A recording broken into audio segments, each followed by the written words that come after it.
मुल्क में ट्रेन का एक और हादसा। घोटकी के करीब 2 ट्रेनें टकरा गईं।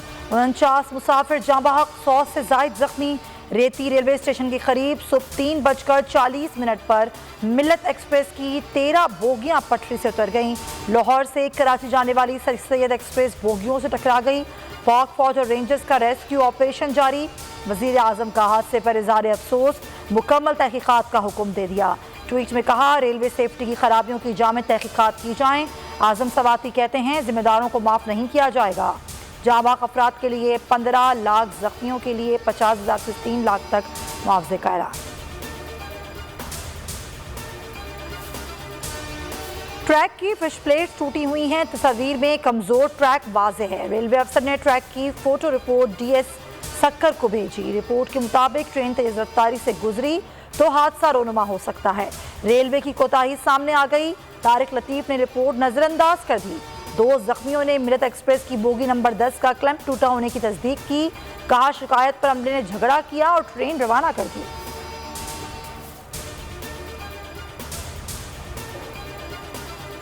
कैसे जालिम और बेहिस लोग पाकिस्तान पर मुसल्लत हैं, जो 3 साल में 8 बड़े ट्रेन हादसात के बाद भी अपनी मुजरिमाना गफलत और नाअहली कबूल करने को तैयार नहीं। मरियम नवाज का ट्वीट। कहा, जितने लोगों ने अपने प्यारों को इन हादसात में खोया, मेरी दुआएं और नेक तमन्नाएं उनके साथ हैं। अल्लाह ताला मग़फ़िरत फरमाए।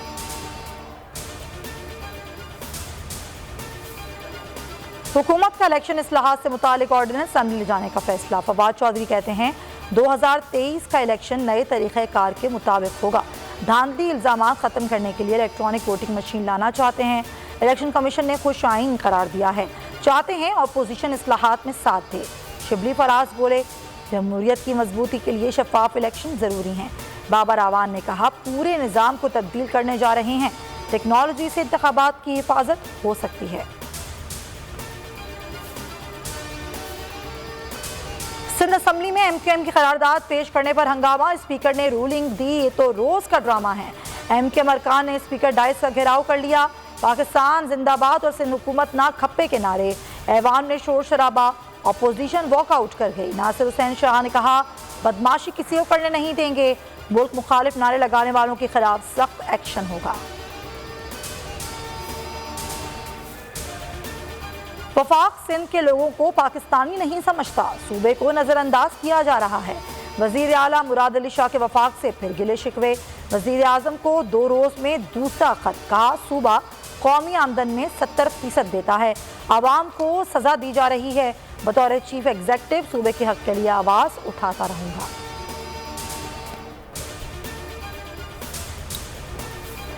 आप वजीर आला हैं, पार्टी ने आप पर एतमाद किया, दिलो जान के साथ आपके साथ हैं, लेकिन अवामी मसाइल पर भी तवज्जो दें। वजीर ख़ारजा शाह महमूद कुरैशी का मुल्तान में उस्मान बुज़दार से मुतालबा। कहा, 4 अरब रुपए जनूबी पंजाब सेक्रेटेरिएट के लिए मुख्तस किए गए। मासूमाना सवाल है, बताया जाए मुख्तस रकम में से कितना खर्च हुआ। जब तक दम में दम है, वादा याद दिलाता रहूंगा।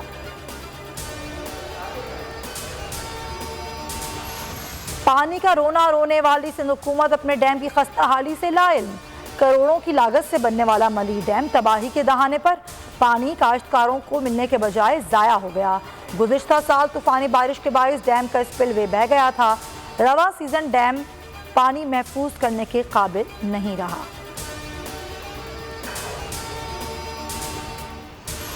कराची में ताजिर आज रात 8 बजे तक कारोबार कर सकेंगे। वैक्सीनेशन लाजमी करानी होगी। सैलून भी खुल गए।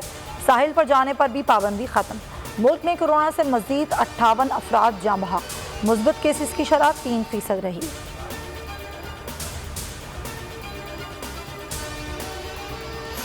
पुलिस वालों ने रियासत में रियासत बना रखी है। क्यों ना आपको 6 माह की कैद सुना दूं। Chief justice Lahore high court का राजी केस में एसपी से मुकालमा। रिमार्क्स दिए, रिटायरमेंट के बाद पुलिस ने मेरी जिंदगी अजीरन कर देनी है। 5 जुलाई के बाद मुझे और अहले खाना को पुलिस से खतरा होगा।